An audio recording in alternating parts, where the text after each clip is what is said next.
समुद्र को लंबी आसला शुंढ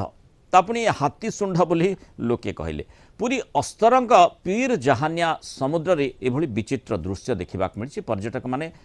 स्नान करथवा समय समुद्र भितर एभली गोटे विचित्र दृश्य देखा मिलता जदि संभव से कथाटी को आम टे एलईडी रे देखापी चेष्टा करवा जो भली भाव में यही चित्रटी रही यही चित्रटी जितेबाला भी जी हठात भाव में देख जे कि आकाशरू गोटे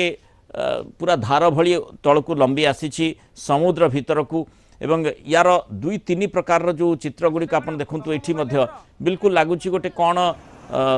उपरू गोटे शुंढ लंबी आसला भली देखा जाउची लोके से भली देखिले आश्चर्यचकित हेले ए प्रकार चित्र कहीं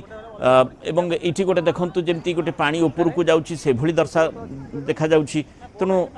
विभिन्न प्रकार आकलन करा जाउची किंतु ये गोटे या पछरे गोटे वैज्ञानिक कारण मध्य रही आमे से संपर्क में जानिबार आवश्यकता रही आमे से संपर्क में चर्चा करबा आम सहित पाणीपाग विशेषज्ञ विश्वजीत साहू जोड़ी होती विश्वजीत स्वागत करबा आलोचना को ये जो चित्रटी आमे देखुचे लोकों मन में प्रश्न जे ये प्रकार घटनाटी कहीं घटी एवं या पछरे प्रकृत विज्ञान कौन